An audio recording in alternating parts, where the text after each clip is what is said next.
my name is Nikita Lamsal from Software College.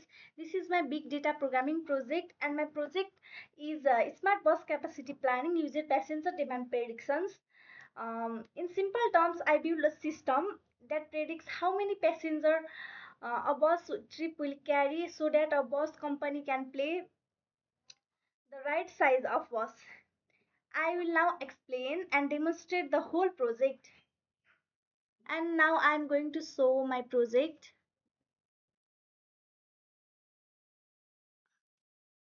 Here is my project.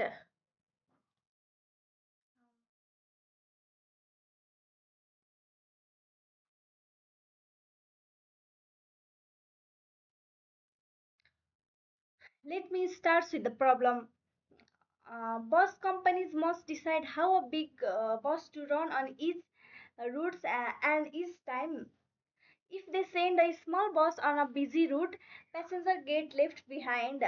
If they send a big bus on a quiet route, they waste full fuel and money.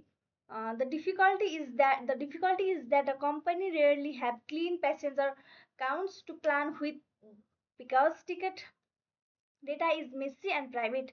But one thing is always public, and that is the bus timetables. So the main questions was I has the public timetables plus few extra details to predict how full each trip will be. And now the now the purpose of the project.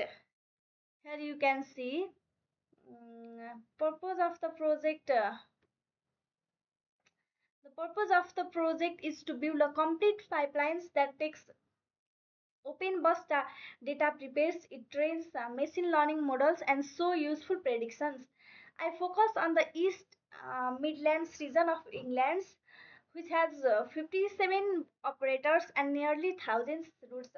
The people who benefits are bus operators and local transport authorities who can use these predictions to plan capacity,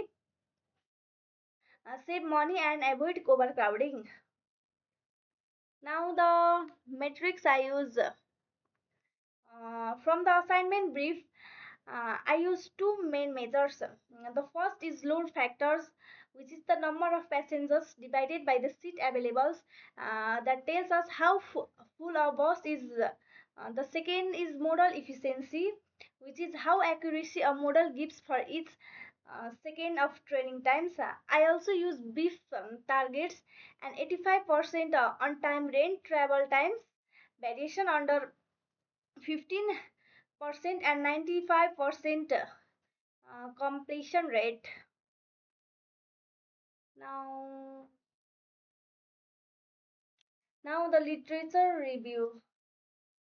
For background, older transport predictions use simple statistical methods like ARIMA.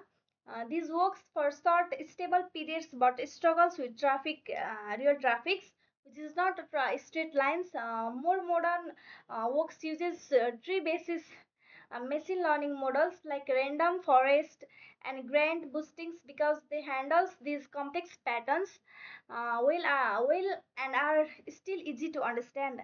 I follow that modern approach using Spark so it works on the full data sets.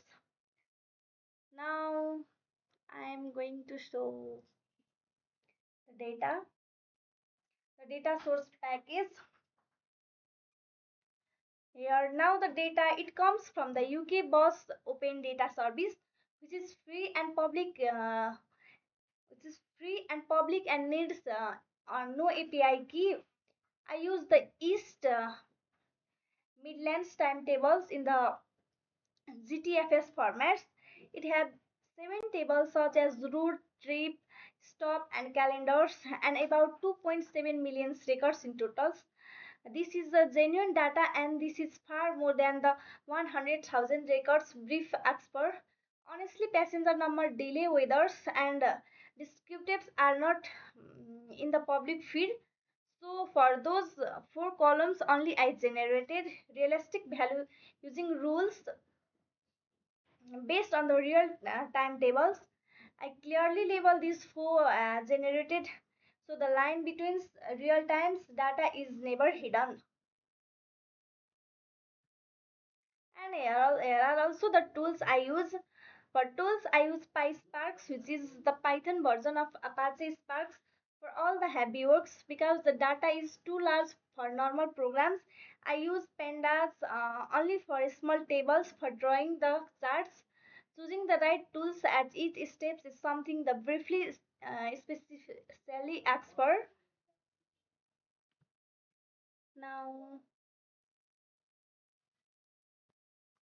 here is the figure.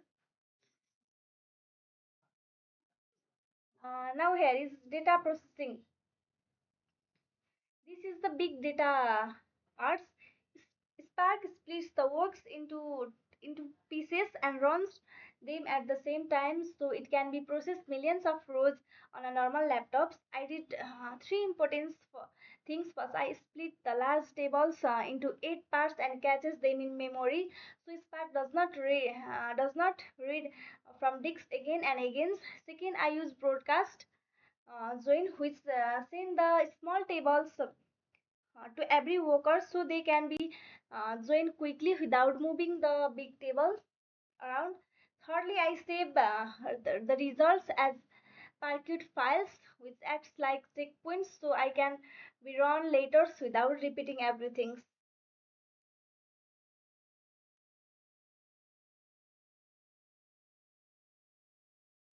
Now, now here is result and evaluation.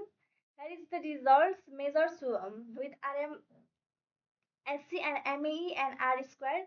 The base model was gradient boosted trees. It's typically error um, because it is typically error was only about 3 passengers and it explained around 93% of the patterns. The simply baseline was much weaker, so the smarter model clearly helped. There is one finding I want to highlight. The random forest took over 7 minutes to train, but it was still less accurate than a decision tree that trained in 5 seconds.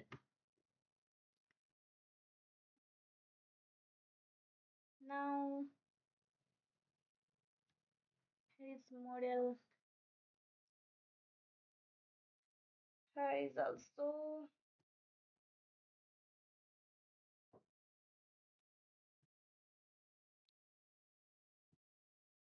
Sorry, I'm showing what.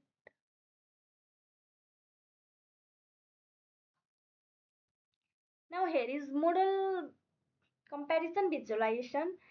I created my set. The most important is demand by hours which show two clear peaks, a morning rush and a evening rush. I also have chart for the day of the weeks, the weathers, the correlations and the model results such as prediction versus actual value and the error distributions. All of these are saved as image and included in my reports. Now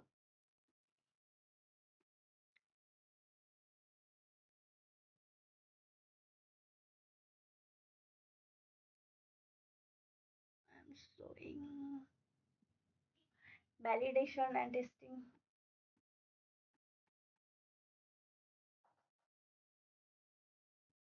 To make sure everything is reliable, I validate the models on unseen test data and I wrote automated test suite.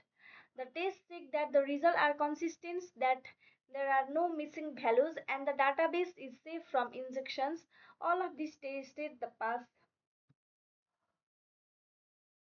Mm,